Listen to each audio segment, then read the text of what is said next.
hati. Jadi bila kita ada hati, ada kesudian, ada keinginan, ada kemahuan untuk mendengar, itu sebenarnya anugerah daripada Allah, anugerah besar.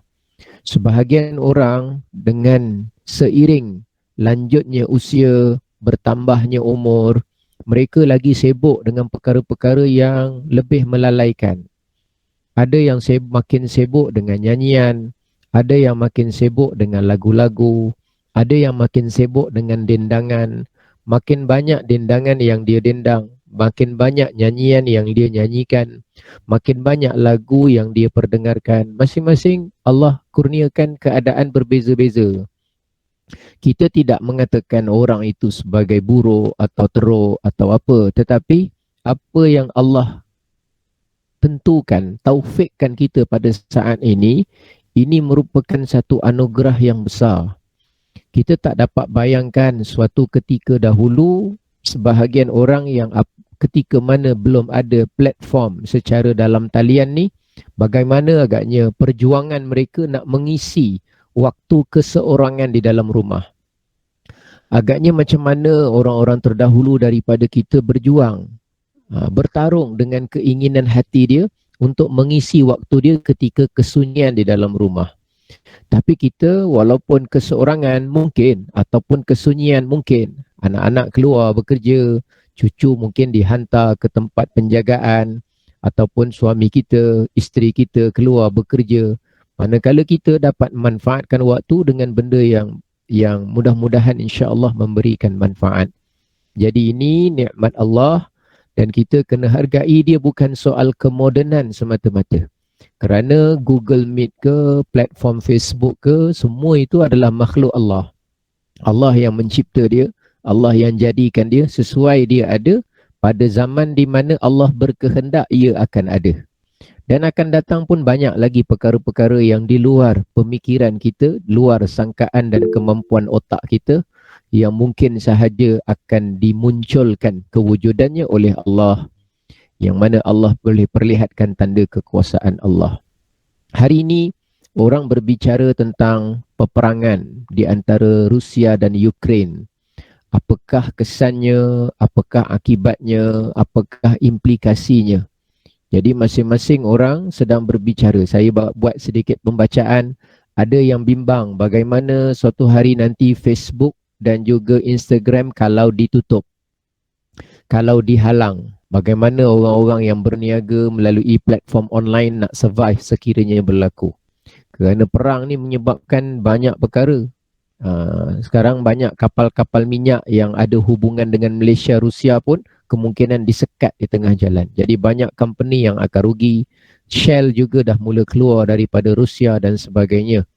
Jadi soalan ini telah ditanya kepada seorang ulama besar di Yaman, Al-Habib Omar, yang saya lihat videonya baru-baru ni. Ditanya kepada beliau apa pandangan beliau tentang peperangan tersebut. Lalu beliau dengan sederhana menjawab, kata dia apa?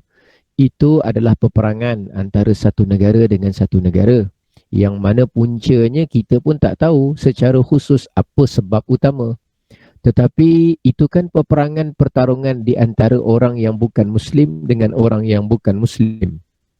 Maka dia kata lebih baik bagi kita sebagai orang Islam, kita ada satu lagi perkara yang jauh lebih besar. Berbanding kita membicarakan hari-hari tentang peperangan, lebih baik kita membicarakan hari-hari tentang perkara yang lebih besar yang ada pada kita, iaitu peristiwa Isra' dan Mi'raj Rasulullah sallallahu alaihi wasallam. Isra' dan Mi'raj sudah tidak lagi menjadi besar di dalam hati umat Islam. Isra' dan Mi'raj tidak lagi menjadi isu utama dalam umat Islam. Umat Islam pada hari ini memadai dengan memposting poster di Facebook salam Isra' dan Mi'raj. Umat Islam pada hari ini memadai mengcopy paste ayat pertama surah Al-Isra' untuk diletakkan di Facebook sebagai tanda jangan sampai nampak sangat kita tak lupa. Umat Islam sekarang tidak lagi mengambil berat tentang Isra' dan Mi'raj untuk dibicarakan secara mendalam bagaimana penghayatan Isra' dan Mi'raj untuk kita sebagai umat Islam. Jadi begitulah perhatian dialihkan Dan dia kata bukan salah untuk kita mengambil maklumat, mengambil pengetahuan, tetapi jangan tentang hal ehwal apa yang berlaku di dalam dunia hari ini terlalu mengambil ruang di dalam pemikiran dan hati kita, sehingga ada perkara yang jauh lebih besar, jauh lebih penting yang sepatutnya menjadi isu dan tumpuan kita sebagai umat Islam, akhirnya terketepi tanpa kita sedari. Jadi tahniahlah kepada rumah ngaji Hajah Rabitah mengambil inisiatif untuk melaksanakan perkongsian berkenaan Isra' dan Mi'raj Rasulullah sallallahu alaihi wasallam. Jadi majlis seumpama ini bukan sekadar untuk orang cakap kenapa tak buat, bukan sekadar untuk memenuhkan tentatif bulanan atau mingguan program, tapi kita ada maksud, ada tujuan yang lebih besar lagi. Kita harap mudah-mudahan majlis dan pengetahuan seumpama ini menambah ilmu serta menambah penghayatan kita apa di sebalik peristiwa Isra' dan Mi'raj Rasulullah sallallahu alaihi wasallam. Jadi pada hari ini saya ingin berkongsi dua surah. Dua surah. Surah yang pertama namanya surah Al-Isra' sebagaimana yang ada dalam paparan kita pada saat ini. Surah Al-Isra'. Surah yang kedua yang ingin saya kongsikan juga sebentar lagi ialah namanya surah surah Al-Najm. Rumah Ammar Najmi kan? Ni An-Najm. Najmi maknanya bintangku. An-Najm maknanya bintang. Surah An-Najm, surah bintang. Kenapa saya pilih dua surah ini? Sebab dua surah ini nanti ada menyentuh tentang Isra' dan Mi'raj Rasulullah sallallahu alaihi wasallam. Kita ada surah Al-Isra' dalam Quran, tetapi kita tidak ada surah Al-Mi'raj. Surah Al-Mi'raj tidak ada dalam Quran. Tapi peristiwa Mi'raj ada dicerita secara tidak begitu terus terang, tidak begitu jelas di dalam surah bintang tadi, surah An-Najm. Baik, sama-sama kita perhatikan surah Al-Isra'. Cuma surah Al-Isra' menceritakan Isra' pada ayat pertama sahaja. Masuk pada ayat kedua, ayat ketiga, ayat keempat, semua dah cerita lain. Cerita lain maknanya cerita lapak ni. Kita lihat pada paparan yang saya paparkan ni. Masuk pada ayat yang kedua, wa ataina Musal kitab, dan kami datangkan, yakni kurniakan kepada Nabi Musa kitab, yakni Taurat. Wa ja'alnahu, dan kami jadikan Taurat itu hudan, sebagai petunjuk hidayah panduan bagi Bani Israel. Panduan utama dia, alla tattakhidhu min duni wakila. Jangan kamu menjadikan dan mengambil sesiapa pun selain daripadaku sebagai pemimpin, sebagai pemimpin, pemegang urusan. Baik, kita lihat pada ayat yang pertama surah Al-Isra'. Allah Subhanahu wa taala berfirman sebagaimana di dalam ayat yang pertama surah Al-Isra'. A'udzu billahi minasyaitonir rajim. Bismillahirrahmanirrahim. Subhanalladzi asra bi'abdihi laylan minal masjidil haram ilal masjidil aqsa alladzi barakna hawlahu linuriyahu min ayatina. Innahu huwas sami'ul basir. Kita lihat di sini satu persatu. Mudah-mudahan Allah tambah kefahaman kita insya-Allah. Subhana. Subhana maknanya maha suci. Allazi, dia. Asra, yang telah menjalan malamkan. Kalimah dia satu kalimah saja, asra. Kalau ra-nya baris bawah bunyinya asri. Kalau ra baris atas bunyinya asra. Asra maknanya telah menjalan malamkan. Bi'abdihi, hambanya. Lailan, pada sebahagian malam. Min, dari. Minal masjidil haram, dari masjidil haram. Ila, ke. Ilal masjidil aqsa, ke masjid yang jauh. Aqsa maknanya jauh. Masjidil Aqsa maknanya masjid yang jauh. Alladhi, masjid Aqsa yang. Barakna hawlahu, yang kami berkati sekitarnya. Sekitar masjid diberkati oleh Allah. Linuriyahu, untuk kami perlihatkan kepadanya, Nabi Muhammad, min, sebahagian dari, ayatina, tanda-tanda kekuasaan kami. Innahu, sesungguhnya dia, yakni Allah, huwa, dialah, as-sami'u, yang maha mendengar, al-basiru, yang maha melihat. Subhana, maha suci. Kita lihat dahulu pada kalimah yang pertama. Allah Ta'ala memulakan surah ini dengan kalimah maha suci. Maha suci ni sucinya siapa? Sucinya Allah. Sucinya Allah tu suci daripada apa? Kalau kita makhluk, manusia, suci, saya ni suci. Suci daripada apa maksud dia? Saya ni suci daripada hadas kecil, hadas besar. Boleh? Saya sebutkan, sebab itu dalam fiqh ada bab, nama dia bab bersuci. Kita pun belajar kan? Kitab apa tu? Kitab Safinah. Safinah An-Najah. Dah habis dah pun. Dah habis dah pun. Akan datang kita nak masuk pada kitab apa tu? Misbahud Duja. Nampak? Kitab bersuci. Awal-awal lagi kita belajar kitab bersuci. Ada kalimah suci. Kitab bersuci. Nanti suci daripada hadas kecil. Suci daripada hadas besar. Suci daripada najis. Itu semua ayat yang ada dalam kitab Safinah An-Najah yang kita belajar. Kemudian suci juga boleh maksudnya suci daripada dosa. Suci daripada dosa. Itu kita. Itu kita. Makhluk manusia. Kita sebut suci daripada dosa. Satu-satunya orang yang sangat berhak dan sangat boleh kita katakan dia suci daripada dosa ialah Nabi kita, Nabi Muhammad sallallahu alaihi wasallam.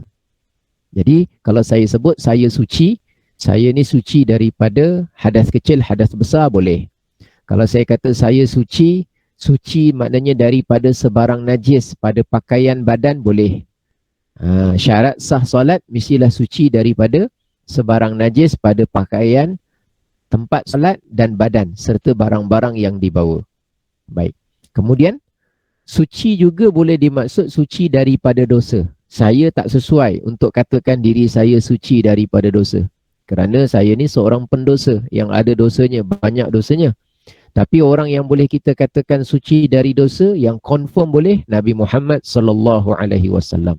Suci dari dosa. Dan ada orang lain selain Nabi yang boleh juga kita sebut suci dari dosa. Sebagai contoh siapa? Anak kecil yang baru dilahirkan boleh. Sebab dia tu bukan mukallaf, langsung tidak ada dosa, bersih orangnya, suci. Tak ada buat kesalahan, tak ada apa. Anak yang suci dari dosa. Ataupun orang yang baru sahaja mengucap 2 kalimah syahadah, kembali kepada fitrah, memeluk Islam. Bukan mengucap 2 kalimah syahadah kerana dia itu baca tahiyat akhir. Tapi kerana memang dia masuk ke dalam agama Islam. Dengan catatan mu'allaf lah. Sejurus dia baru saja mengucap 2 kalimah syahadah, kita boleh sebut awak ni suci. Dengan maksud suci daripada dosa. Dia mungkin tak suci daripada hadas. Dia dah buang air kecil, dia belum wuduk, dia pun belum belajar tentang wuduk. Tapi dia suci dari dosa. Tapi bila disebut maha suci Allah, ini kalimah subhana ni, untuk kita faham, kita faham betul-betul apa hikmah dimulakan dengan kalimah subhana. Kenapa asra? Kenapa bi'abdihi, hambanya? Kenapa tidak rasulnya, nabinya? Kenapa disebut hamba bi'abdihi? Lailan, sebahagian malam. Kenapa tak siang? Kenapa mukjizat? Kenapa Isra Mi'raj tak berlaku siang? Minal Masjidil Haram. Kenapa Masjidil Haram? Kenapa tak min Makkah? Kenapa tak disebut Makkah? Ila, menuju ke Masjidil Aqsa. Kenapa Masjidil Aqsa dulu? Kenapa tak daripada Masjidil Haram, atas Kaabah, Jibril bawa, terus saja daripada atas Kaabah, terus je naik, terus ke langit. Alladhi barakna. Kenapa diberkati? Berkat tu apa? Ini mudah-mudahan berkat. Yang kita faham berkat tu dapat lebih nasi apa Nasi ambeng. Dapat nasi ambeng lebih, dapat nasi minyak lebih, nasi ambeng. Jadi kita nak fikir sama-sama ni, hikmah dari ayat ni. Selain daripada ceritanya, kita nak tahu, linuriyahu. Ada orang sebut Isra Mi'raj ni sebab Nabi nak bertemu Allah. Bukan. Nabi tak ada bertemu Allah. Ada orang sebut Isra Mi'raj ni tujuan dia untuk Nabi dapat perintah solat. Memang salah satu daripadanya, tapi adakah itu tujuan utama, tujuan besar dia? Bukan. Dekat sini dia diterangkan nanti, linuriyahu min ayatina. Perhatikan ayat ni. Linuriyahu min ayat, untuk kami perlihatkan tanda-tanda kebesaran kami. Bukan untuk kami wajibkan solat 5 waktu. Memang solat tu besar. Memang solat perkara besar, tapi yang terbesar untuk kami perlihatkan tanda kebesaran kami. Jadi yang kita nak kena highlight dalam hati umat Islam ialah sejauh mana tanda-tanda kebesaran Allah itu dilihat besar di dalam hati kita. Itu yang paling penting sekali dalam peristiwa Isra' dan Mi'raj. Baik, kita pergi, sebab tu saya nak pergi satu-satu. Subhana, Maha Suci. Suci ni suci daripada apa? Jadi Maha Suci Allah bukan suci daripada dosa. Allah tidak ada dosa. Dosa itu sendiri makhluk Allah. Dosa itu makhluk Allah. Siapa yang cipta dosa? Allah. Siapa yang cipta pahala? Allah. Jadi pahala ni, dia ni makhluk Allah. Sebelum Allah cipta dia, tak ada yang namanya pahala dosa tu, tak ada. Sebelum Allah cipta dia. Sama juga najis. Najis ni pada dasarnya tak ada. Tidak ada najis. Tapi Allah yang cipta benda itu. Allah cipta dia daripada tiada kepada ada. Jadi kita kalau orang tanya, najis ni makhluk ke tidak? Jawab, makhluk. Apa-apa selain daripada Allah, jawapan dia senang, makhluk. Hadas. Hadas kecil, hadas besar, itu pada awalnya tak ada. Kemudian Allah yang mencipta hadas kecil, Allah yang mencipta kepada hadas besar. Barulah ada yang namanya hadas kecil, hadas besar. Jadi kita kalau sebut Allah Maha Suci, bukan suci daripada hadas, bukan suci daripada najis, bukan suci dari dosa. Tapi maksud Maha Suci itu, Maha Suci Allah daripada apa? Allah suci daripada sifat-sifat yang tidak layak bagi Allah dan segala sifat kekurangan. Sifat tak layak bagi Allah. Jadi supaya Isra' Mi'raj ni, kita jangan sampai menyamakan Allah dengan makhluk yang lain. Maha Suci Allah. Allah tidak bersifat dengan sifat makhluk. Jadi ada orang menganggap bila kita sembahyang, kita sembahyang menghadap ke Kaabah. Bila dia datang Masjidil Haram kan, kata Kaabah, depan Kaabah kan, tak boleh kalau dia menganggap Allah ada dalam Kaabah. Maha Suci Allah. Allah tidak bersifat dengan sifat makhluk. Sifat makhluk kan ada tempat, ada space, ada place di mana dia berada, di mana dia bertempat. Dalam Kaabah tidak ada Allah. Kita solat depan Kaabah tu, yang kita datang kat multazam, tempelkan badan kita tu sambil berdoa tu dekat multazam, bukan kerana Allah ada dalam Kaabah. Dalam Kaabah tak ada Allah, dalam Kaabah ada tiang. Jadi kalau orang menganggap Allah berada dalam Kaabah, maknanya dia menyamakan Allah dengan tiang, sebab tiang tu ada dalam Kaabah. Allah tidak masuk dan tidak berada dalam makhluk dia. Sama juga kalau orang tu dia pergi ke Mekah, Allah bukan ada di Mekah. Dia pergi ke masjid, Allah tak ada dalam masjid. Dalam masjid bukan ada Allah. Masjid tu kan makhluk. Yang ada dalam masjid frame, yang ada dalam masjid mimbar, yang ada dalam masjid kapet. Jadi kalau ada orang menganggap Allah ada dalam masjid, itu salah. Sebab menyamakan Allah dengan kapet, mana boleh. Sama juga orang yang pergi ke Mekah, Madinah, bukan sebab ada Allah di sana. Nabi juga pergi ke langit bukan sebab Allah ada dekat langit. Langit itu makhluk ke Tuhan? Makhluk. Allah tidak berada di atas atau menempati, menduduki makhluknya, termasuk langit, termasuk arash. Jadi Allah Subhanahu wa Ta'ala, dia berikan peristiwa Isra' dan Mi'raj itu nak menunjukkan betapa Nabi di Madinah, Allah bukan di Madinah. Nabi terima wahyu di Mekah, Allah bukan di Mekah. Nabi Musa terima wahyu di Tursina, Allah bukan di Tursina. Nabi terima wahyu di langit, Allah juga bukan di langit. Nak tunjukkan betapa di mana saja makhluk itu berada, Allah Subhanahu wa Ta'ala Maha Suci, tidak berada dan tidak menempati mana-mana makhluknya. Nak ditunjukkan tu. Kemuncak je untuk kita faham Isra' dan Mi'raj. Itulah hikmah kalimah yang pertama sekali disebut dalam peristiwa ini, ayat ni, Subhana, Maha Suci Allah. Dalam surah yang lain banyak ada juga Alhamdulillah. Contohnya apa? Surah Fatihah, Alhamdulillahi Rabbil Alamin. Segala puji bagi Allah. Ataupun dalam surah yang lain, Alhamdulillahilladzi anzala ala abdihil kitaba wa lam yaj'al lahu iwaja. Itu surah apa tu? Siapa yang boleh agak-agak perasan-perasan? Oh, ada surah yang perasan. Surah Al-Kahfi. Surah Al-Kahfi. Kan? Siapa yang dah selalu baca, dia perasan. Siapa yang dia perasan, insya-Allah selalu baca. Tapi ada orang kata, Ustaz, saya tak perasan tapi memang selalu baca. Tak apalah, mungkin luar biasa ni, tak perasan pun boleh baca. Jadi dah biasa baca, kita dah, itu surah Al-Kahfi tu. Jadi Alhamdulillah, surah ini Subhana, Maha Suci Allah. Jadi Allah juga bukan di syurga. Syurga sekarang sudah ada. Esok insya-Allah yang hadir pagi ni semua sekali mudah-mudahan ahli syurga. Kita hampir ada 80 orang pagi ni. Mudah-mudahan semuanya ahli syurga. Salah satu nikmat besar yang Allah berikan kepada ahli syurga esok, nanti di akhirat, ialah dapat melihat zat Allah. Maha Suci Allah dengan maksud Subhanallah, dengan maksud Allah ketika mana kita ada ahli syurga, mudah-mudahan amin. Terima kasih yang doa, amin. Mudah-mudahan kita ketika mana dianugerahkan esok dapat melihat Allah, yang ada dalam syurga tu kita. Ahli syurga yang ada di dalam syurga, tapi Allah tidak ada di dalam syurga. Kenapa Allah tak ada dalam syurga? Jawapan dia mudah, kerana Allah Tuhan.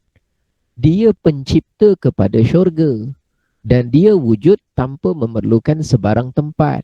Dan bukan tu syurga itu menjadi tempat bagi Allah. Syurga itu menjadi tempat bagi ahli syurga. Tapi tetap dapat melihat Allah. Ya, salah satu anugerah yang Allah akan kurniakan ialah dapat melihat Allah. Jadi dengan catatan, penting ni kalimah Subhana. Subhanallah, Subhanallah. Perasan tak? Ada satu hadis Nabi SAW betapa pentingnya memahami Maha Suci Allah daripada memiliki sifat-sifat makhluk ni. Maknanya Allah tak memiliki sifat makhluk bertempat, menduduki, berada di suatu tempat atau makhluknya. Pentingnya kalimah ini, besarnya nilai dia, kuatnya dia punya faktor pemahaman tauhid akidah di dalamnya, sehingga menyebutkan kalimah tasbih ni, dia akan jadi berat sangat pada timbangan amal kita. Dalam satu hadis Nabi bersabda, kalimatani, ada dua kalimah, khafifatani alal lisan, kalimah tu ringan di atas lidah, thaqilatani alal mizan, tapi dia sangat berat di atas timbangan kita nanti, habibatani ilar rahman, dua kalimah ni sangat dicintai oleh Allah. Dua kalimah saja, ringan kat mulut, tapi bila letak dekat timbangan kita, ringan kat mulut ni maknanya mudah disebut, tetapi pemahaman daripadanya, nilai dia sangat besar dan tinggi, dia memberatkan timbangan kita besok di akhirat. Dan kalimah itu sangat dicintai oleh Allah kerana dalam dia pemahaman tentang sifat Allah. Maha Suci Allah itu. Apa dua kalimah dia? Subhanallahi wa bihamdihi, Subhanallahil azim. Ini kalimah Subhana. Ini yang pemahaman yang ini yang disebutkan pemahaman yang sangat penting ni untuk kita sampaikan dan kita bawa. Jadi ingat, Allah yang kita sembah bukan di langit, bukan di arash. Jadi hati-hati kalau kita terdengar mana-mana ceramah tentang Isra', kalau dia sebut ketika Nabi melepasi langit yang ketujuh, Nabi melepasi Sidratul Muntaha, ketika itu Rasulullah berada di sana bersama-sama dengan Allah sahaja. Kalau ada orang sebut Nabi bersama-sama dengan Allah di sana, jawapannya perkara itu hampir-hampir jelas menunjukkan kesalahan. Saya tak kata jelas, hampir-hampir jelas. Kalau disebutkan mudah-mudah, apalagi kalau dia gunakan kalimah Nabi hanya berdua dengan Allah. Lagi berat. ketika itu sudah terkeluar, terbabas ataupun terlanggar border keimanan orang Islam. Kita yakin Nabi sampai sana melepasi langit yang ketujuh, sangat-sangat benar. Tetapi untuk mengatakan Allah berada di atas langit yang ketujuh, jawapan dia sangat-sangat salah, kerana Allah bukan berada di atas langit. Allah bukan berada di atas langit, bawah langit, tepi langit, dalam langit, semua bukan. Subhanallahi wa bihamdihi, subhanallahil azim. Baik, kita pergi. Maha suci dia yang apa tadi makna asra? Siapa ingat makna asra? Bismillah. Yang menjalankan perjalanan. Betul. Yang menjalan malamkan. Satu perjalanan malam. Dia jalan malam, nama dia Sara. Sara jalan malam. Tapi kalau jalan saja dalam bahasa Arab, namanya Masya. Masya. Masya jalan. Jalan. Ataupun kalau jalan dengan maksud perjalanan, Safara. Jadi safar, musafir. Itu jalan dengan maksud jalan perjalanan. Maknanya kalau dengan kenderaan, dengan kuda, dengan binatang, dengan kenderaan, disebut safara, safar. Kalau jalan-jalan bersia-sia, bahasa Arab disebut tanazzaha. Tanazzaha. Ataupun disebut saha. Saha tasayyaha pun boleh. Daripada perkataan siyahah, pelancongan. Tanazzaha pun boleh juga. Maknanya bersia-sia, tengok-tengok, jalan-jalan. Jadi bahasa Arab ni jalan pakai kaki lain. Jalan dengan perjalanan lain perkataan. Jalan-jalan bersia-sia lain. Dia banyak, kalimah dia banyak. Sampai saya pun tak ingat semua. Saya pun tak ingat semua. Jadi bila sebut Sara, jalan tapi waktunya malam. Kalau Asra, menjalankan. Jadi bukan Nabi yang berjalan sahaja semata-mata, tetapi Allah yang menjalankan baginda Nabi pada waktu malam. Unik Isra dan Mi'raj ni. Pernah tak kita bayangkan? Isra Mi'raj tu, apa hikmah dia tak berlaku waktu siang?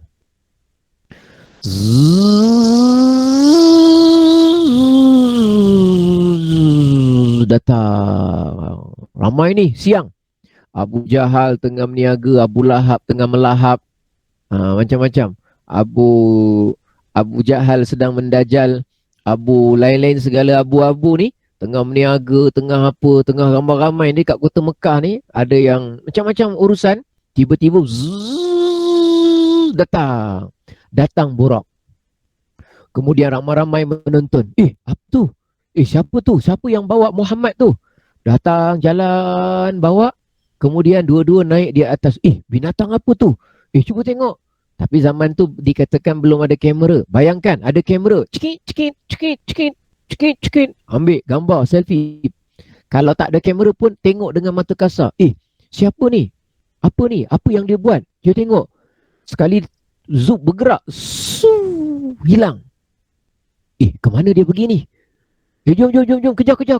Kejar ramai-ramai. Lepas tu tunggu. Ramai-ramai tunggu. Bila dia balik ni? Dia pergi mana ni? Hilang.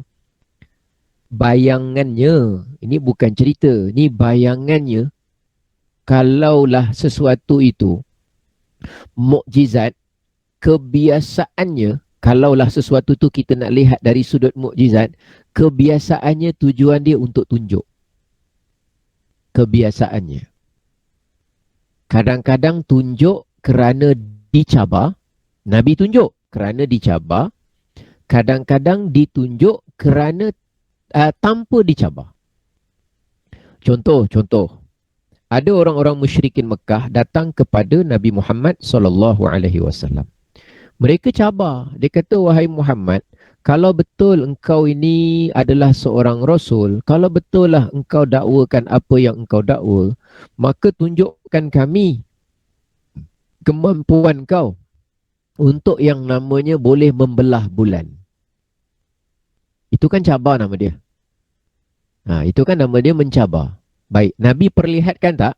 Nabi perlihatkan. Nabi tunjukkan tak? Nabi tunjukkan. Nabi buat tak? Nabi buat melalui mukjizat dengan kurnia Allah, izin Allah.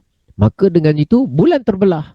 Bila bulan terbelah, separuh diletakkan di atas gunung, separuh diletakkan di kaki gunung. Mereka tengok tak? Tengok. Waktunya malam tak? Malam juga. Tapi untuk tunjuk,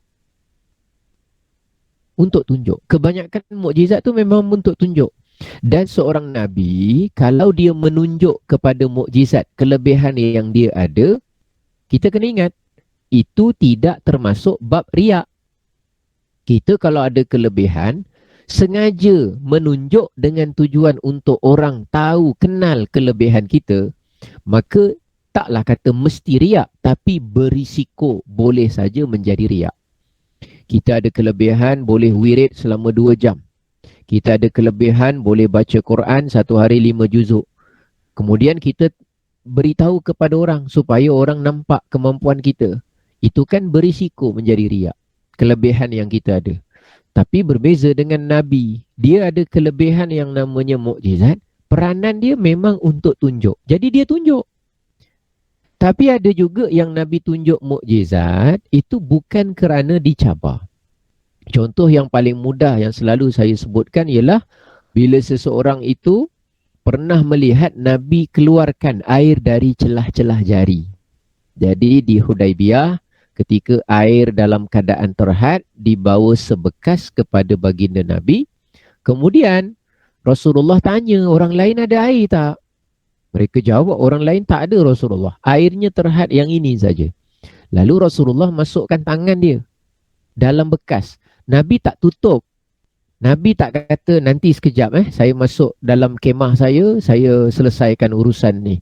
Sadar-sadar keluar 5 tangki air. Contoh gitu. Bukan. Tapi Nabi tunjukkan sendiri depan supaya ditengok. Dan memang tujuan dia untuk tunjuk. Supaya yang tengok ni pun nampak dan memberitahu orang lain apa yang dia nampak. Jadi Nabi selupkan tangan depan-depan mereka. Sekali tengok, air keluar. Air keluar. Lalu mereka kata, jumlah kami ketika itu 1,500 orang. Dan cukup. Dan kata sebahagian perawi, kalaulah jumlah kami masa tu 15,000, seandainya ada 15,000 orang pun, air itu akan cukup untuk 15,000 orang. Sebab tu saya sebut tangki tadi. 15,000 kan macam tangki taman, tangki apa, berapa ribu orang guna. Padahal sebekas. Itu kan tunjuk. Tapi berbeza sedikit dengan Isra' dan Mi'raj. Isra' dan Mi'raj berlakunya bila? Sudahlah malam. Ketika orang semua sudah tidur. Jadi tak ada siapa tengok. Abu Bakar tak tengok. Sayyidina Umar tak tengok. Sayyidina Uthman tak tengok. Memang semata-mata untuk kita percaya, beriman dan yakin betulnya peristiwa itu. Isra' Mi'raj ni memang menguji keimanan manusia.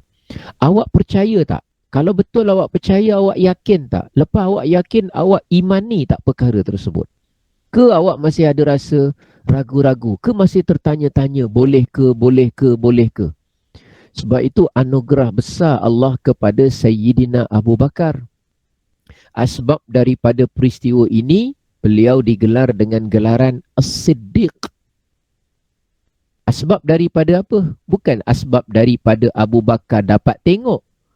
Abu Bakar bukan dengan sebab dia dapat teman. Bukan sebab dia dapat join.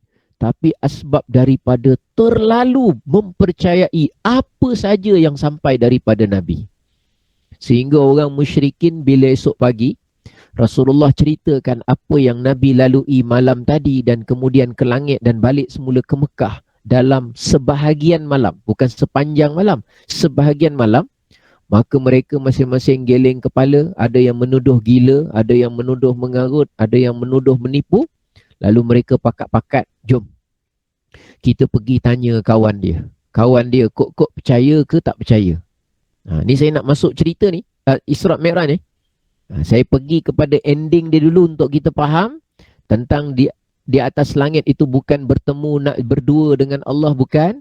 Saya cerita dari belakang, Abu Bakar tu bagaimana cerita dari belakang, nanti saya nak tarik balik daripada depan cerita dia insya-Allah. Mudah-mudahan kita dapat manfaat insya-Allah sedikit pagi ni insya-Allah. Amin.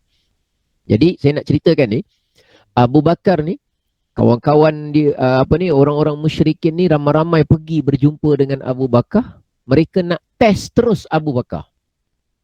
Kenapa dia tak pergi yang lain? Sebab Abu Bakar pada ketika itu adalah orang yang sangat-sangat mempercayai apa sahaja dari Rasulullah. Jadi dia nak tengok orang kanan yang sangat percaya, bila dah sampai cerita pelik macam ni, apa dia punya stand dia, apa dia punya pendirian dia. Itu yang dia orang nak tahu.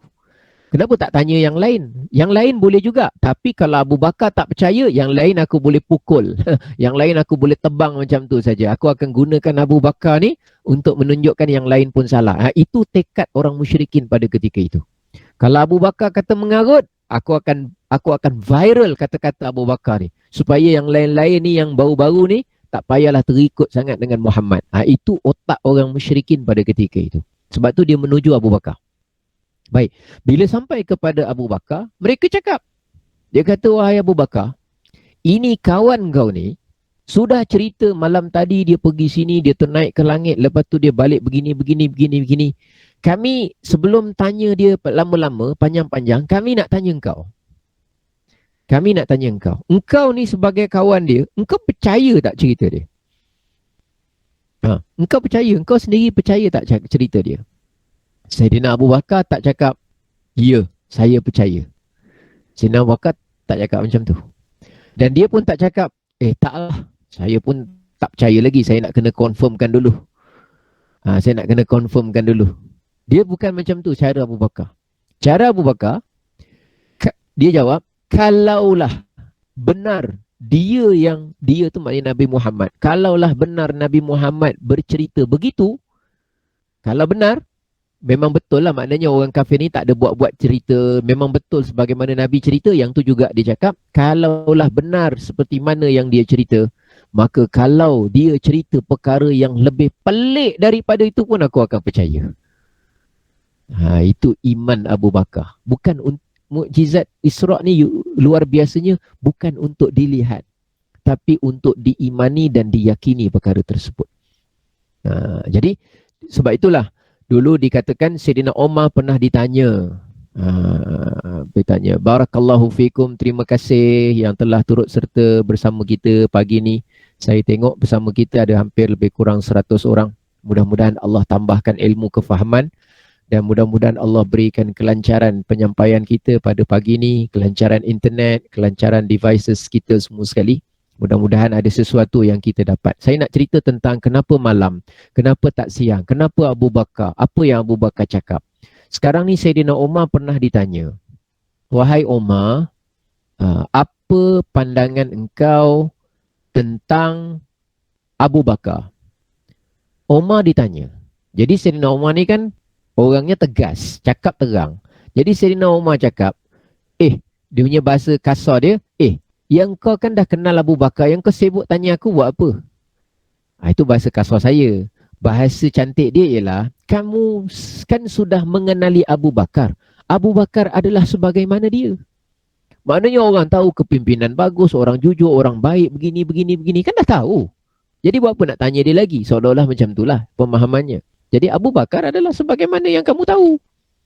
Lalu mereka tanya lagi, bukan, kami sebenarnya nak tahu pendapat kamu. Orang nak tanya dari segi sudut pandang Umar secara peribadi, Abu Bakar tu apa? Lalu dikatakan Sayyidina Umar menjawab, lawuzina imanu Abi Bakrin wa imanu ahlil ardi la rajaha. Kalaulah ditimbang iman Abu Bakar dengan iman seluruh penduduk bumi, timbang antara dua, kiri kanan, la rajaha, nescaya berat lagi iman Abu Bakar. Iman orang lain bergabung seluruh penduduk bumi banding dengan iman Abu Bakar, berat lagi iman Abu Bakar. Percaya sungguh dia. Apa yang Nabi jamin tentang akhirat dia percaya.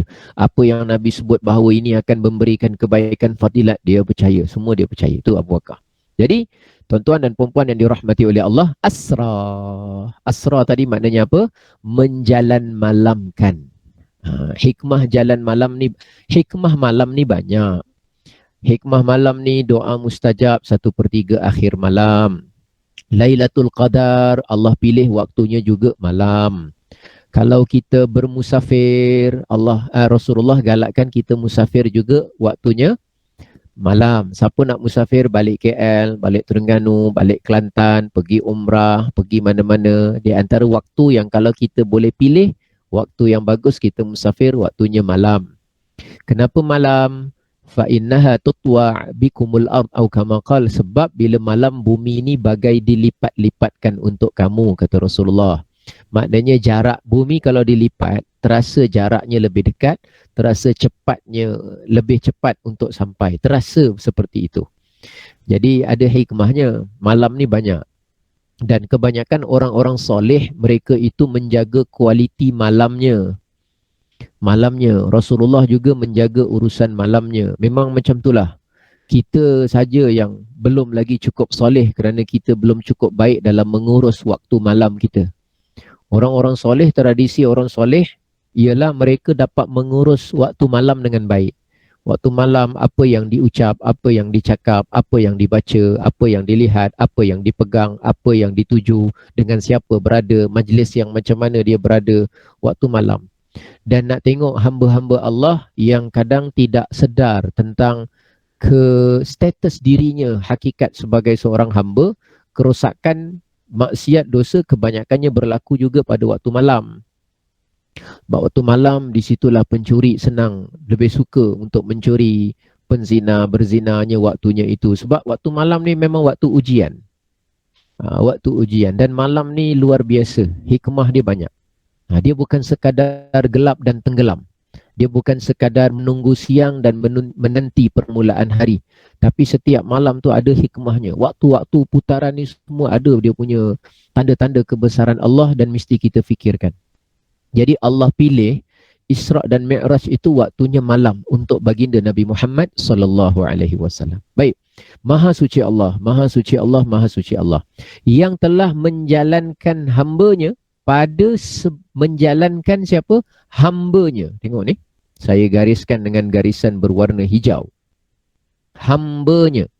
Hambanya bermaksud ialah jasad dan roh.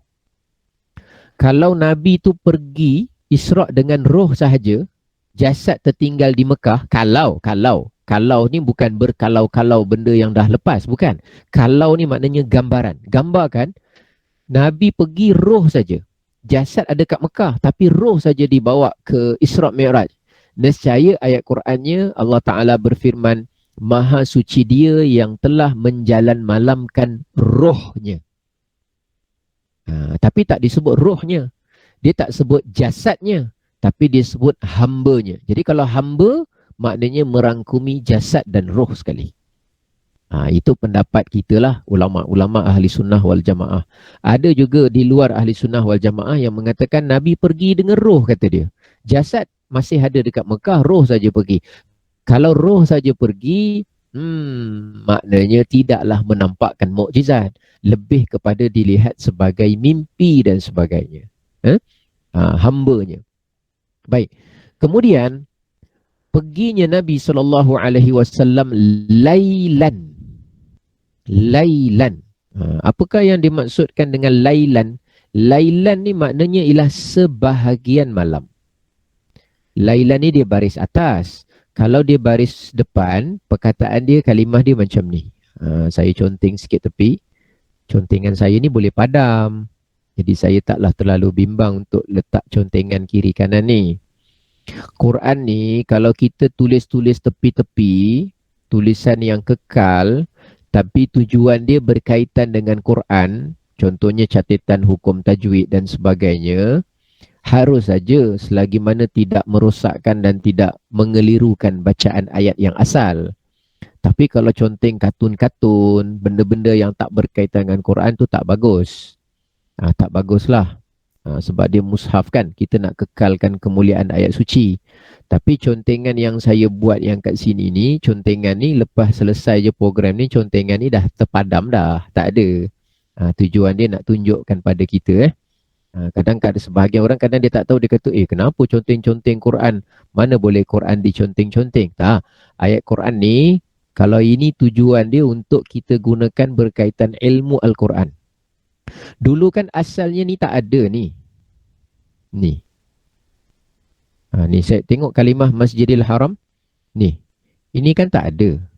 Ini kan seakan-akan dia tu sebenarnya ni.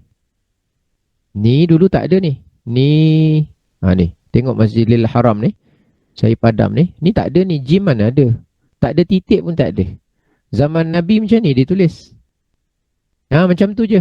Boleh baca mashad, boleh baca mushud, boleh baca mashid, boleh baca mash, shin pun boleh, sebab sin dengan shin semua sama.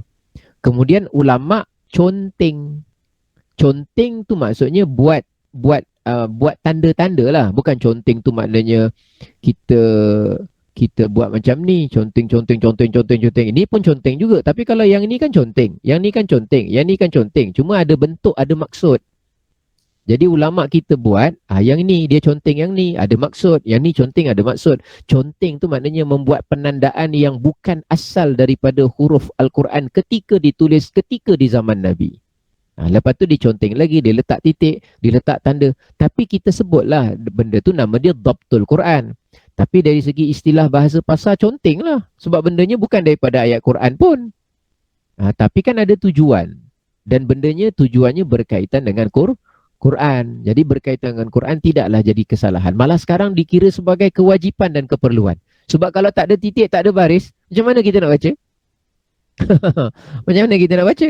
Seakan-akan contengan yang berbentuk baris-baris bulat-bulat, shot kecil, mati tu semua dah jadi benda yang mesti pula ada. Kalau tak ada, tak bunyi kita baca. Sebab kita tak pandai. Tak tahu dia punya baris. Itu Okay, baik cerita dia. Kembali nak cerita ni, lailun ni. Malam.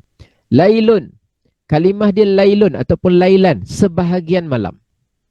Kalau keseluruhan malam, bahasa Arab selalunya digunakan lailatun.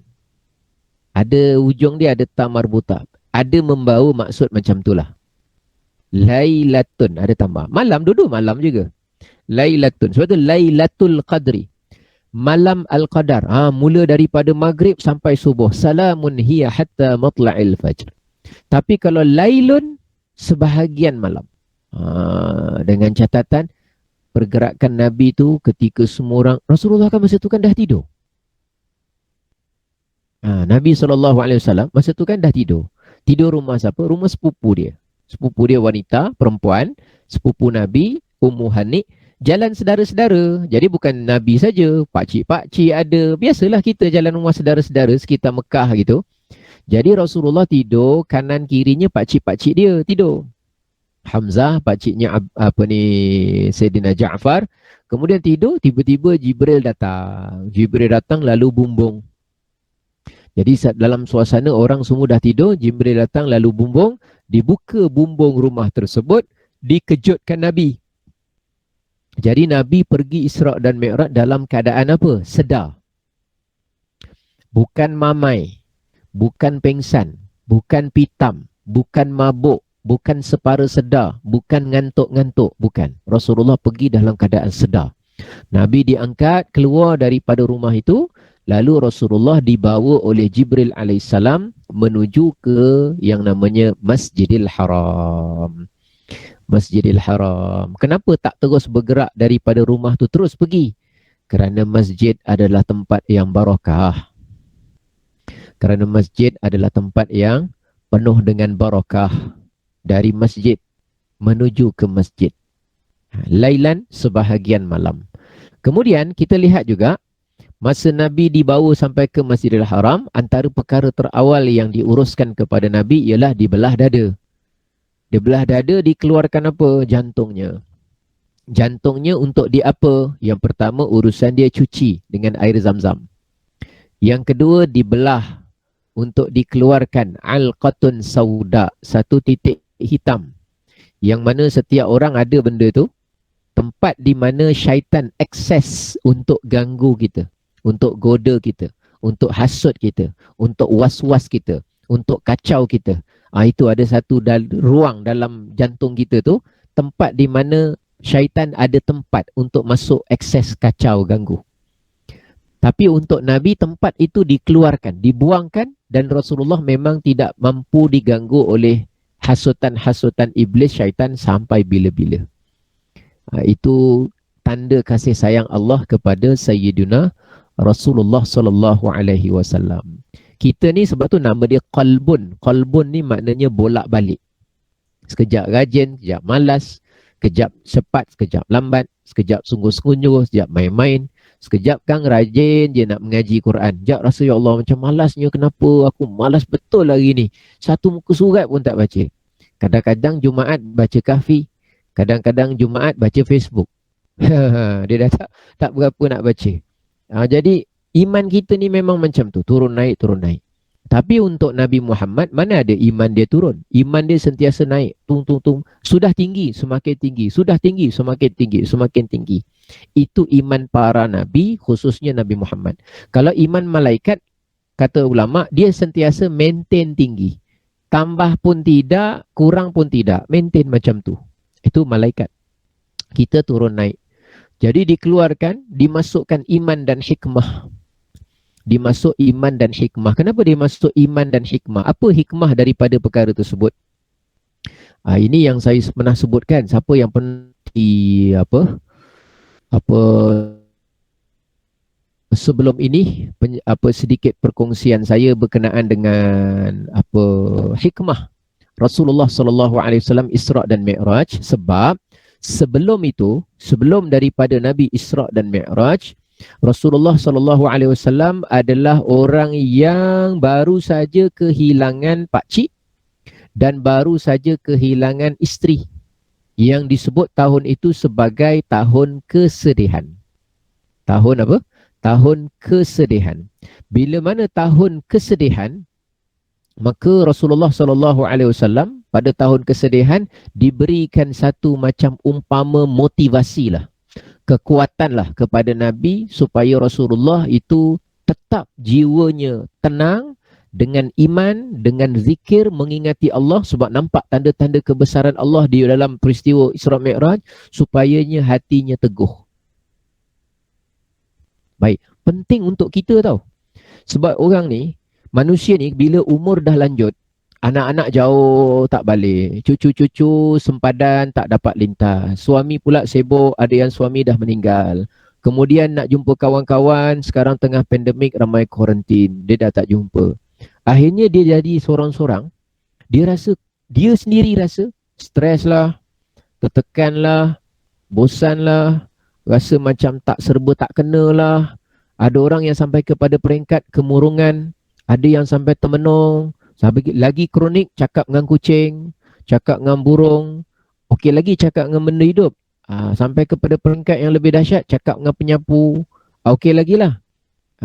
Cakap dengan mesin basuh, okey lagi lah. Sampai peringkat cakap dengan sesuatu yang dia ingat orang tu ada bersama dengan dia. Kita tak nak sampai berlarutan macam tu, sedangkan kita tak belajar dari Isra' dan Mi'raj. Nabi ni sebelum Isra' dan Mi'raj berturut-turut kehilangan orang yang tersayang. Lihat sebelum dia lahir, ayahnya diambil oleh Allah. Sejurus lahir beberapa tahun, ibunya diambil oleh Allah. Kemudian baru nak manja dengan atuknya diambil oleh Allah. Kemudian baru mengembangkan dakwah, baru nak dibela oleh pakciknya Abu Talib diambil oleh Allah. Baru dapat anak beberapa orang, tiga-tiga yang lelaki kecil baru dilahirkan, semua diambil oleh Allah, anak lelaki. Ada orang kahwin, dapat anak perempuan, ingin sangat dapat anak lelaki. Rasulullah dapat anak lelaki mati, dapat anak lelaki terus mati, dapat anak lelaki kali ketiga terus meninggal dunia. Meninggal dunia, diwafatkan oleh Allah. Baru beberapa tempoh yang pendek, wafat terus oleh Allah. Kemudian anak-anak Nabi ramai yang wafat sebelum Nabi wafat. Dan isteri Nabi Khadijah diwafatkan sebelum Nabi hijrah, sebelum Isra' dan Mi'raj. Jadi bayangkan satu orang hilang ayah, hilang mak, hilang atuk, hilang pakcik, hilang anak, bukan anak, hilang anak-anak. Hilang anak-anak dan hilang isteri. Jadi diambil kesenangan-kesenangan oleh Allah tu diambil. Lalu diberikan kekuatan iman dan hikmah. Apa hikmah daripadanya? Ini saya nak kongsikan sedikit. Di tempat lain saya pernah kongsikan sebagai satu sharing untuk kita sama-sama. Yang dah dengar tak apalah, sebagai satu tambahan kepada kita. Yang mustahak kita ni dalam hidup ni, yang mesti kita perjuang untuk dapatkan di sebalik peristiwa Isra' dan Mi'raj ialah belajar macam mana perlunya dan mestinya kita mendapatkan syurga di dunia. Syurga di dunia ni bukan rumah kita yang besar, bukan tilam kita yang empuk. Kita boleh beli tilam yang empuk, tapi hakikatnya kita tak boleh beli tidur yang nyenyak. Tak ada kedai jual tidur yang nyenyak. Kalau ada kat ang sana, saya nak juga beli 2 kilo. Kalau ada dekat ang sini, saya nak beli 1 kilo. Kalau ada dekat ang situ, saya nak beli juga dalam 1/2 kilo. Sebab nak campurkan semua, dapat tidur yang nyenyak. Tapi tak ada. Tapi tilam banyak kedai tilam. Begitu juga kita boleh beli makanan yang sedap-sedap. Tapi kita tak boleh beli selera. Selera tak ada kedai jual selera. Ada kedai jual selera. Bandar Dato' On ada kedai jual selera. Tak ada. Yang ada jual makanan yang sedap. Sebenarnya makanan yang sedap bukan kerana makanan semata-mata. Tapi kerana selera. Selera itulah. Sebab tu bila kita makan makanan yang tak sedap, elakkan daripada komen ataupun mencela makanan. Ma'abat ta'ama qattu Rasulullah. Ma'aba Rasulullah sallallahu alaihi wasallam ta'aman qattu. Dalam satu mafhum hadis, Nabi tak pernah mengkritik sekali pun tentang apa-apa makanan. Apa yang ada, Nabi makan. Nabi tak suka, Nabi kata saya tak suka, saya tak nak makan. Tapi mengatakan makanan tu tak sedap, tak bagus, kurang ni, kurang itu, kurang ajar, semua tak ada. Jawapan dia tak ada. Nabi memang tak ada. Tak ada jumpa satu benda Nabi kata ni kurang ni lah, kenapa kurang ni, kenapa kurang ni, kenapa terlebih ni, tak ada. Apa yang ada, makan. Itu cara Rasulullah. Sebab Rasulullah mengajarkan kepada kita, makanan itu sedap atau tak sedap, faktor besar dia ialah apa? Kerana Allah menjadikan makanan itu sesuai untuk diri kita. Jadi kita nak jiwa yang tenang ni, yang selalu yang sebelum ni saya pernah kongsi, untuk kita faham hikmah di sebalik Isra' Mi'raj ni, manusia selalu keliru. Keliru ni kalau bahasa Inggeris kita panggil apa? Keliru. Bismillahirrahmanirrahim. Confused. Manusia dia confused. Dia nak tenang hidup. Dia nak hidup yang tenang, jiwa yang tenang, hati yang tenang. Tapi dia tak dapat membezakan yang mana satu tenang, yang mana satu senang, yang mana satu seronok. Baik, kita cuba bezakan pada pagi ni insya-Allah. Kalau kita nak jiwa kita, nampak ni kotak yang saya sediakan warna merah. Warna merah ni, iaitu yang pertama jiwa. Jiwa kita nak tenang. Pada masa yang sama, jiwa boleh menjadi senang, jiwa boleh menjadi seronok. Baik, kita pergi dulu dekat senang. Apa perkara yang boleh menjadikan jiwa kita senang? Faktornya ialah manusia. Contohnya suami kita ada dengan kita, anak kita ada dengan kita, ataupun cucu kita selalu balik, ataupun kita selalu dapat jumpa kawan-kawan, ataupun kita dapat sekali-sekala berjalan-jalan, alumni dengan member-member lama. Itu biasanya senang ni faktor dia manusia. Banyak kawan, banyak saudara, banyak apa. Faktornya manusia. Yang kedua, seronok. Seronok ni faktor dia material. Maknanya tengok tu, ada orang dia ada rumah yang selesa, ada kenderaan yang bagus, ada handphone yang mudah, ada gadget, ada laptop, ada makanan yang sedap-sedap, kemudian ada duit, lepas tu ada kemampuan nak berjalan ke sana kemari. Itu nama dia, jiwa dia jadi seronok. Kan seronok bila kita ada senang, ada seronok. Dua-dua ada. Jumpa kawan-kawan, pergi melancong. Dapat kesenangan, dapat keseronokan. Betul. Dan benda tu tak salah pun. Saya suka pergi melancong, jalan-jalan dengan anak-anak. Itu kan jiwa kita jadi senang, jadi seronok. Jadi faktornya lebih kepada apa? Contoh macam tadi itulah. Senang dan seronok. Tapi orang yang nak dapat jiwa yang tenang, bukan itu cara dia. Bukan itu cara dia. Tapi jiwa yang tenang ini ada dua saja. Dia punya cara nak dapat jiwa yang tenang. Ada orang dia fikir melancong jiwa tenang. Tak. Melancong jiwa seronok. Okey. Tapi melancong jiwa seronok, tapi kalau melancong sorang-sorang dia rasa macam boring, tak senang. Sebab tak ada member, tak ada saudara, anak-anak, suami, isteri. Ada kalau ada orang yang bersama dengan dia, hati dia senang, jiwa dia seronok. Tapi dia anggap dia nak tenangkan jiwa. Tapi rupanya kadang-kadang dia balik daripada percutian, jiwa tetap tak tenang juga. Sebab jiwa tenang bukan cara itu. Jiwa nak tenang dengan cara dua saja jalan dia. Apa jalan dia? Dalam Quran, Allah Ta'ala yang memberitahu kepada kita jalan mendapat jiwa yang tenang. Hati yang tenang tu ada dua jalan dia. Yang pertama namanya iman, yang kedua namanya zikir. Dalam Quran, Allah Ta'ala firmankan, alladzina amanu, orang-orang yang beriman. Syarat dia mesti ada iman dulu. Sebab iman ni makanan. Wa tatma'innu qulubuhum bidzikrillah, dan tenang jiwa mereka, hati mereka dengan zikrullah, dengan adanya zikir. Jadi mesti ada iman dulu. Kalau ada orang dia zikir tapi iman dia tak suburkan, tak jadi juga.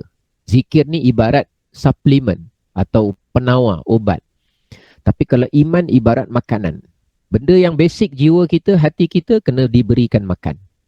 Ala bidzikrillah, ingatlah, ketahuilah bahawa hanya dengan mengingati Allah, zikir, beri dia suplemen yang cukup, tatma'innul qulub, maka jiwa akan menjadi tenang. Hati akan menjadi tenang. Jadi tenang jalan dia ni. Baik. Habis kalau gitu salah ke saya nak tenangkan jiwa dengan melancong? Langsung tak salah. Siapa cakap salah? Tapi saya nak cerita Isra' Mi'rajnya apa hubungan dengan ni? Saya nak cerita Rasulullah itu antara orang yang ditarik seronoknya, ditarik senangnya. Nabi tak ada rumah yang mewah. Nabi tak ada makanan yang tersimpan dalam peti ais stok untuk 1 minggu. Rasulullah tidak pernah menyimpan makanan hari ini untuk esok. Nabi beberapa kali nak sedekah bagi orang. Kadang-kadang di rumahnya pun tak ada apa-apa. Kadang-kadang ada, kadang-kadang tak ada. Nabi berapa kali balik ke rumah, makanan tak ada, sehingga Nabi buat keputusan untuk puasa saja pada hari itu. Dengan catatan, secara material, seronok ditarik. Ditarik bukan kerana Allah benci, kerana Nabi memilih untuk hidup cara begitu. Nabi kan ditawarkan emas. Kalau untuk kaya, Rasulullah dah lama kaya. Tapi Nabi pilih cara itu. Yang kedua, Nabi perlihatkan pada kita, Rasulullah juga hilang kesenangan. Ayahnya diambil, maknya diambil, atuknya diambil, pakciknya diambil, isterinya diambil, anak-anak diambil. Jadi semua diambil, ramai yang diambil dari Rasulullah. Tapi Nabi tetap tenang jiwanya kepada Allah. Kenapa? Kerana Nabi sebagai seorang Rasul, Nabi adalah orang yang paling kental imannya, dan Rasulullah adalah orang yang paling cukup menjaga urusan zikirnya.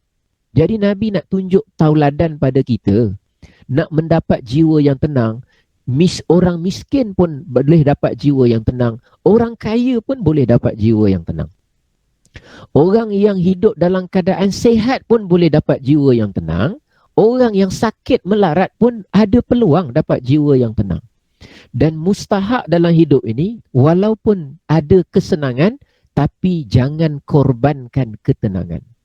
Walaupun kita diberikan keseronokan, ada kereta, ada rumah, ada internet, ada makanan banyak, tapi jangan sampai kita lalai sehingga tak ambil berat tentang kepentingan ketenangan hati. Majlis ilmu yang Rumah Ngaji Hajah Rabitah jalankan ni, dia tak menawarkan kesenangan. Mungkin ada kita sekali-sekala dapat kelas silaturahim, ada sedikit kesenangan. Ada juga sedikit keseronokan, mungkin ada jamuan makan, ada apa. Iyalah. Tapi yang mustahak yang nak digerakkan ialah memunculkan, mewujudkan suasana yang menjadi sumber ketenangan. Yang ini yang jangan dikorban. Tapi manusia kebanyakan aktiviti dia, hidup dia mengejar senang dan seronok. Dia kerja hempas pula sepanjang hidup. Dia nak rumah dia besar, dia nak beli material benda-benda baru yang dia inginkan. Tapi dia korbankan, dia tinggalkan majlis ilmu yang berkaitan iman, dia tinggalkan majlis zikir sehingga dia tak ambil peduli. Akhirnya, tapi dia mengharap, mudah-mudahan besok dah tua aku tenang sebab rumah dah besar. Mudah-mudahan besok anak dah habis sekolah aku tenang. Mudah-mudahan besok anak dah habis universiti aku tenang. Mudah-mudahan besok, dia inginkan ketenangan di hari tua. Rupanya sampai hari tua, ketenangan tu tak dapat. Sebab dia keliru. Ni saya maksudkan confuse. Dalam Isra' dan Mi'raj, nak Hikmah dia ialah mendidik hati kita, bukan kita benci kepada kesenangan, bukan. Itu nikmat Allah, kena faham. Dia bukan soal membuang keseronokan atau memandang hina kepada kesenangan dunia, bukan. Itu semua nikmat Allah. Tapi kita tak nak keliru agar hidup kita ini tahu yang mana satu buruan utama kita, yang mana satu yang kita tahu kalau kita dapat, alhamdulillah. Kalau kita tak dapat, masih lagi tidak terlepas peluang untuk juga mendapatkan ketenangan jiwa. Itu beza antara tenang, senang, seronok. Sebenarnya perkataan ni sekadar untuk membezakan saja. Sebenarnya tiga-tiga kalau kita nak gunakan mana-mana pun boleh. Saya nak melancong, nak bagi tenang hati sikit pun boleh saja, bukanlah salah. Tapi dari segi istilah sengaja saya dibezakan sikit untuk sebagai satu pemerhatian kita. Baik, saya bagi contoh sedikit sebelum kita langkah semula kepada ayat tadi. Kalau kita tujuan hidup kita ni, kita nak memburu ketenangan. Sebab kalau kita dapat ketenangan, kemudian dapat seronok, dapat senang, okey. Alhamdulillah. Ada hamba Allah yang dalam Quran disebutkan dapat tiga-tiga. Nanti saya cerita sikit. Tapi kalau kita memburu ketenangan, tetapi kalau kita tak dapat hidup senang, dan mungkin hidup kita tak seronok, rumah sempit, rumah usang, anak-anak tak ada, isteri meninggal ataupun suami meninggal, hidup nampak tak seronok. Tapi bila hidup nampak tak senang, tapi bila dia jaga urusan iman dan zikir, dia tetap insya-Allah akan dapat ketenangan.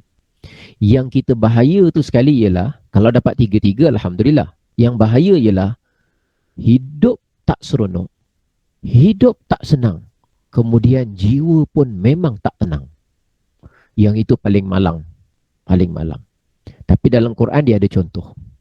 Al-Quran bezakan orang yang senang dengan orang yang tenang. Fir'aun, Qarun, Ummu Jamil. Ringkas cerita.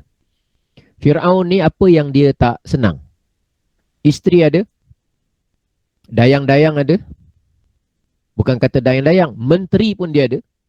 Bukan kata menteri, ribuan ahli sihir kerja dengan dia. Apa yang dia tak ada? Dari segi kesenangan, faktor manusia, dia ada, serba ada semua. Baik, Ummu Jamil, isteri Abu Lahab, apa yang dia tak ada? Dia digelar yang namanya Ummu Jamil, ibu segala kecantikan. Dia memang lawa, sangat ratu dan sangat cantik. Harta banyak, semua ada. Tapi tidak diberikan ketenangan. Seronok ada, senang ada, tetapi tidak diberikan ketenangan. Mana bahagian dia? Bahagian mereka semua confirm di dalam api neraka. Sebab Quran yang confirmkan, bukan lisan saya. Tapi ada dalam Quran, Allah contohkan hamba Allah yang tidak diberikan kesenangan. Tak ada kesenangan pun. Seronok lagi tak ada. Nabi Ayub terlantar atas katil. Siapa tinggalkan dia? Isteri dia belah. Tinggalkan dia, lari. Anak dia lari. Keluarga dia semua tinggalkan dia.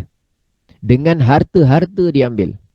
Hilang keseronokan, harta benda tak ada. Hilang kesenangan, keluarga semua lari.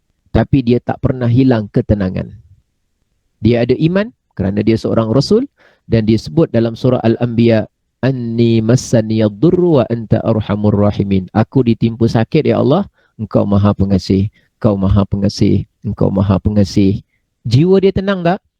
Jiwa dia tenang. Kesian dia sakit jiwa dia tenang. Jiwa dia tenang. Kita boleh simpati pada orang yang sakit, tapi kita kena ambil berat supaya jiwa dia tenang. Yang kita kesihan kalau orang itu jiwanya tak tenang, tidak ada iman dan tidak ada zikrullah, tapi hidupnya bagaikan senang dan bagaikan seronok. Kita tak nak meniru yang atas. Nabi Yunus dicampak ke laut, tarik undi kat kapal, nama dia naik. Ketika dicampak di laut, adakah dia ada keseronokan? Dia tak ada keseronokan. Kapal tak ada, sampan tak ada, oksigen tak ada, baju life jacket tak ada, Google tak ada, semua tak ada. Tak ada. Tenggelam macam tu je, masuk tengah-tengah laut. Dia ada tak kesenangan? Tak ada. Tak ada member, tak ada kawan, tak ada pembela, tak ada siapa yang nak bela dia supaya dia diselamatkan. Semua orang sepakat campak dia ke laut. Tapi bila dia masuk dalam laut, dia ada tak jiwa yang tenang? Dia ada. Sebagai seorang Rasul dia beriman. Dan iman Rasul tinggi. Dan sebagai seorang Rasul dia tidak tinggalkan zikrullah. Dia masuk dalam perut ikan. Dia masuk dalam perut ikan, dia tak tinggalkan la ilaha illa anta subhanaka inni kuntu minadh zalimin. Itu nama dia zikrullah berterusan. Jadi dia baca, dia masuk perut ikan. Kita kat sini ada tak di kalangan kita yang pernah masuk perut ikan? Mana ada? Kita ikan masuk perut kita. Jadi nak cerita tu beza. Tapi kalau ada tak ustaz orang yang diberikan tiga-tiga? Ketenangan ada, kesenangan pun ada, yang ini pun ada. Ada. Dalam Quran Nabi Sulaiman diberikan tiga-tiga. Nabi Sulaiman kalau zikrullah, Nabi Daud kalau zikrullah, zikir dengan burung-burung, dengan gunung-gunung, semua sekali zikir sama. Pada masa yang sama diberikan kesenangan. Ada isteri yang ramai, ada pembantu yang ramai, ada tentera yang banyak, kesenangan banyak. Keseronokan lagi lah istana apa. Sampai Ratu Balqis pun terpaksa datang, sampai terangkat kain tu kerana ingatkan kaca, ingatkan apa? Ingatkan air, rupanya ya Allah jernihnya lantai. Jadi nak ceritanya diberikan semua, ada. Cuma kalau kita tengok orang-orang yang soleh, mereka dapat seronok atau tak dapat? Mereka dapat senang atau tak dapat? Yang mustahak mesti memburu jiwa yang tenang dulu. Itu yang saya nak bawa tu. Nabi belah dada masuk iman dan hikmah untuk diberikan jiwa yang tenang. Bukan digantikan dengan apa yang lain ke bukan. Itu semata-mata ada, bukan tak ada. Ada selepas hijrah Nabi berkahwin, kemudian isterinya beberapa orang, kemudian disusuli yang lain, nikmat-nikmat yang lain ada. Tapi nak ceritakan ketika Isra' dan Mi'raj itu sebagai pengajaran buat kita. Supaya mudah-mudahan bila kita ada ilmu dan kefahaman, andai, na'udzubillah, andai satu hari nanti kita diuji oleh Allah. Makanan kita kurang. Ahli keluarga kita satu persatu meninggalkan kita. Kebakaran atau kemalangan atau kesakitan atau apa saja, kita dah persiapkan jiwa kita untuk melalui baki kehidupan sebagai orang yang tetap memiliki jiwa yang tenang sekalipun diuji hilang seronok dan hilang senang. Itu maksud saya. Kita sedia dari sekarang sebagai hamba Allah. Jadi salah satu daripada iman dan zikir itu, inilah yang dilaksanakan. Mudah-mudahan insya-Allah mencapai matlamat dan tujuan kita sama-sama insya-Allah. Itu tujuan dia. Tujuan dia, kita niat lillahi ta'ala dan mesti ada apa kita punya target kita. Kita punya jangka apa, buruan kita. Apa sebenarnya kelas ni? Kelas ni sebenarnya apa? Saya paling bimbang orang kalau datang kelas, dia sebab dia fikir dah tak ada benda nak buat. Oh letih betul. Dia tak ada benda nak buat, aku datang kelas daripada temenung baik aku datang kelas. Dia datang tu belajar tu sebab pilihan akhir. Bukanlah tak bagus langsung, ada bagusnya juga. Tapi kita nak yang solid. Solid tu maknanya kita cantikkan lagi niat kita, cantikkan lagi tujuan kita. Mudah-mudahan insya-Allah dengan kita memperbaiki niat kita, Allah akan anugerahkan banyak anugerah. Anugerah Allah begitu luas dan banyak. Mudah-mudahan insya-Allah kita dapat bahagian yang lebih baik kerana ilmu dan kefahaman yang kita tingkatkan insya-Allah sama-sama. Baik, kita baki sikit lagi daripada ayat ni. Minal masjidil haram ilal masjidil aqsa. Nabi bergerak dari Masjidil Haram menuju ke Masjidil Aqsa. Masjid dalam Islam ni yang terkemuka ataupun yang terafdal, yang kita digalakkan. Dalam hadis Nabi, Rasulullah tekankan untuk kita menabung, menyimpan, merancang, berbekal-bekal. Dalam hadis dia sebut tushaddu, la tushaddur rihal illa ila salasati masajid. Kamu tidak dipertekan-tekankan, tidak diperberatkan untuk pergi, bermusafir, bergerak ke mana-mana masjid di seluruh dunia kerana ada fadilat tertentu, melainkan ketiga buah masjid ini. Masjid ni memang digalakkan, kumpullah duit, datang lagi, kumpullah lagi duit, datang lagi. Untuk tiga ni dengan tujuan nak beribadah di dalamnya sangat digalakkan. Yang pertama Masjidil Haram, yang kedua Masjid Nabawi, yang ketiga Masjidil Aqsa. Masjidil Haram berapa gandaan dia? 100,000. Masjid Nabawi berapa gandaannya? 1,000. Masjidil Aqsa berapa gandaannya? 500. Tiga ni. Tapi dalam peristiwa ini hanya disebut dua masjid sahaja. Dua masjid disebut. Mana Masjid Nabawi? Masjid Nabawi pada ketika Isra' dan Mi'raj, zahirnya belum dibina. Sebab Nabi SAW belum lagi berhijrah ke Madinah Al-Munawwarah. Belum lagi hijrah. Jadi ada dua sekali masjid. Jadi masjid yang dua ni dah ada. Ya, dah ada. Masjid dua ni dah ada. Kenapa? Sebab masjid yang dua ni sudah pun ada sejak sebelum Nabi Muhammad SAW mengalami binaan runtuh, binaan runtuh, binaan runtuh, binaan runtuh. Termasuk Masjidil Aqsa Nabi Sulaiman, Nabi Daud. Termasuk Masjidil Haram Nabi Ibrahim, Nabi Ismail dan sebelumnya. Cuma ada sebahagian riwayat mengatakan orang yang pertama sekali, first sekali yang membinakan Kaabah, Masjidil Haram itu adalah Nabi Adam alaihissalam. Nabi Adam. Dan kemudian setelah lebih kurang 40 tahun Nabi Adam binakan Masjidil Aqsa. Nabi Adam, Masjidil Haram, Masjidil Aqsa. Jadi pada ketika itu wallahu alam manusia belum ramai. Keadaan manusia pada ketika itu hanya anak-anak dan keluarga Nabi Adam alaihissalam. Maka daripada pembinaan dua itu berlakulah runtuhan dan binaan berkali-kali sampailah kepada zaman Nabi Muhammad SAW. Bayangkan masa itu manusia belum ramai, populasi manusia masih sedikit. Nabi Adam berusaha membina dan binaan itu adalah binaan yang barakah. Cuma uniknya kita lihat di sini tidak disebut nama tempat. Kita kalau berjalan musafir biasanya kita sebut nama tempat. Awak daripada mana Hajah?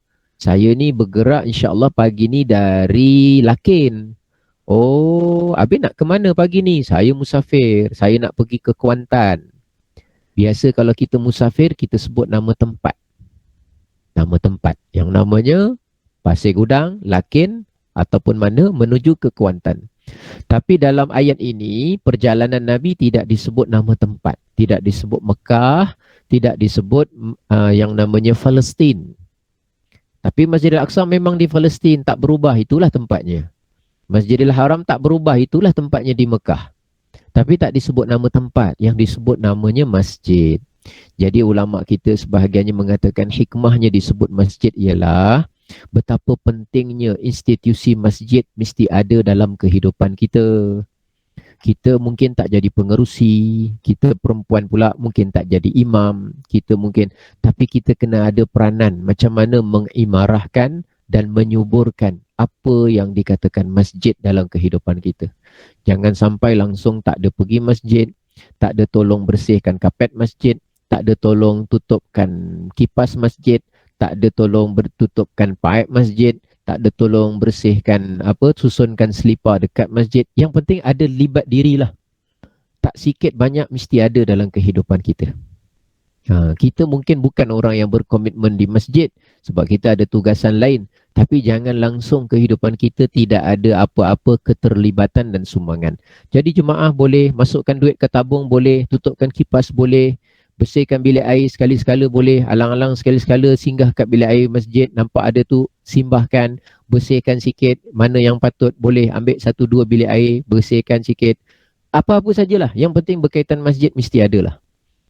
Yang pergi ni, VIP, super VIP ni, Rasulullah makhluk yang paling afdal. Walaupun dia paling afdal, perjalanan paling penting, tetapi tetap tidak memisahkan perjalanan dan status dirinya dengan institusi masjid. Kita perjalanan kita jauh lebih tak penting daripada perjalanan Isra'. Tak ada kita yang buat mana-mana perjalanan yang lebih penting daripada Isra'. Tak ada. Seorang pun tak ada kat sini. Dan tak akan ada sampai bila-bila. Tak ada daripada kita yang lebih mulia daripada Nabi. Tak ada dan tak akan ada dan mustahil ada. Tetapi kita kena tahu bahawa yang jauh lebih mulia dari kita, perjalanan yang lebih mulia daripada kita pun tidak memisahkan mereka daripada institusi masjid. Maka apalagi kita yang penuh dengan kehinaan diri ini, maka perlulah kita bergerak sama, berikan tenaga kita, idea kita, kederat kita, mesti ada sumbangan yang besar kepada institusi masjid. Tak kisahlah di tempat kita ke, di mana-mana ke, yang penting. Ilal Masjidil Aqsa alladhi barakna haulahu. Masjidil Aqsa ni ditambah sikit kalimah di belakangnya, iaitu yang kami berkati sekitarnya. Bumi Syam, bumi barakah. Kenapa bumi barakah? Ada 3 sebab. saya nak kongsi pada pagi ni. 3 sebab. Sebab yang pertama, nanti catatkan kat ruang mesej kita. Sebab yang pertama, kebanyakan Nabi diutuskan di sana. Poin dia ialah Nabi-Nabi. Kebanyakan Nabi diutuskan sana. Poin yang kedua, kenapa diberkati sekitar Masjidil Haram? Kebanyakan wahyu diturunkan di sana. Dia punya kata kunci dia, wahyu-wahyu. Kebanyakan wahyu diturunkan di sana. Ketiga, kenapa bumi dia bumi yang barakah? Kerana dia adalah tempat landing utama malaikat di bumi. Malaikat dia tempatnya di langit. Tapi kalau untuk landing di bumi, mana-mana bumi Allah dia boleh sampai. Dengan kurnia Allah, dengan perintah Allah. Tapi tempat landing utama, bukan menafikan yang lain. Tempat landing utama para malaikat adalah di bumi Syam. Bumi di sekitar Masjid Al-Aqsa. Kita buat catatan dia, malaikat. Ataupun nak tulis malaikat mendarat pun boleh. Nak tulis malaikat landing pun boleh. 3 ni hikmah. Kenapa disebutkan barakna haulahu, yang kami berkati. Kebanyakan Nabi di situ. Rasulullah memang di Mekah, di Madinah. Tapi Nabi-Nabi yang lain banyak sekitar itu. Itu catatan dia. Jadi bumi itu penuh dengan barakah. Pergilah Masjid Al-Aqsa. Masuk dalam dia. Rasakan meremangnya bulu roma kita bila kita jalan dengan tapak kaki buka kasut di atas tempat di mana tempat yang mudah-mudahan salah satunya adalah tempat yang tapak yang pernah dijejaki oleh tapak mana-mana Nabi dan Rasul di dalam situ. Di situ tempat berhimpun ramai orang yang soleh, wali-wali Allah, malaikat-malaikat Allah. Semuanya ramai yang pernah berada, yang sedang berada, yang berada di situ. Nabi sebelum Isra Mi'raj juga berkumpul juga di situ juga. Di situ. Dan kiblat pertama orang Islam pun di situ juga. Tanah sucinya di situ juga. Dulu Nabi Musa diperintah untuk masuk dan mengeluarkan mereka yang kufur dan jahat, kaum Jabbarin, sebagaimana dalam surah Al-Maidah pun di kawasan itu juga. Baik ya. Dan hikmah Isra Mi'raj ialah linuriyahu min ayatina, untuk kami perlihatkan tanda-tanda kebesaran Allah. Jadi dalam Isra Mi'raj, tujuan dia nak memperlihatkan tanda kebesaran Allah. Nampak orang pecahkan kepala, tanda kebesaran Allah pada orang yang meninggalkan sembahyang. Nampak orang yang makan daging yang busuk, meninggalkan daging yang baik. Hikmah memperlihatkan tanda kebesaran Allah pada urusan orang yang dulu memilih untuk berzina, sedangkan ada pasangan yang halal. Nampak macam-macam orang yang hari ini menanam, besok terus menuai, memperlihatkan tanda kebesaran Allah pada perihal orang yang infak di jalan Allah. Hari ini tanam, besok terus tuai. Betapa cepatnya pembalasan Allah kepada orang yang infak di jalan Allah. Semua diperlihatkan. Jibril diperlihatkan macam mana Sidratul Muntaha, diperlihatkan syurga, diperlihatkan neraka, dijumpakan dengan Nabi-Nabi yang dah wafat. Dekat langit dijumpai, kemudian dijumpakan pula di Al-Aqsa, dinampakkan dengan burak, ditunjukkan rupa Jibril yang sebenar. Jibril ada 600 sayap, ditunjukkan yang namanya Baitul Ma'mur, tempat yang ada di langit yang menjadi tempat ditawafi oleh malaikat. Semuanya itu menunjukkan tanda-tanda kebesaran Allah Subhanahu wa taala. Innahu huwas samiul basir. Sesungguhnya dialah Allah yang Maha mendengar lagi Maha melihat. Jadi alhamdulillah, itulah serba ringkas dapat saya kongsikan tentang Isra dan Mi'raj pada pagi ini. Tidaklah keseluruhan cerita. Kalau keseluruhan cerita mungkin kita akan mengambil masa yang agak panjang. Yang Nabi nampak satu persatu serta pelajaran daripadanya. InsyaAllah dalam pertemuan yang akan datang, selitan-selitan itu akan kita buat juga, dengan tujuan mudah-mudahan kita pelajari lagi sampai isu ni terasa di hati menjadi besar. Sampai terasa sebelum ni kita mungkin dengar Isra Mi'raj, pergi langit, dapat solat 5 waktu dah. Tapi kenapa?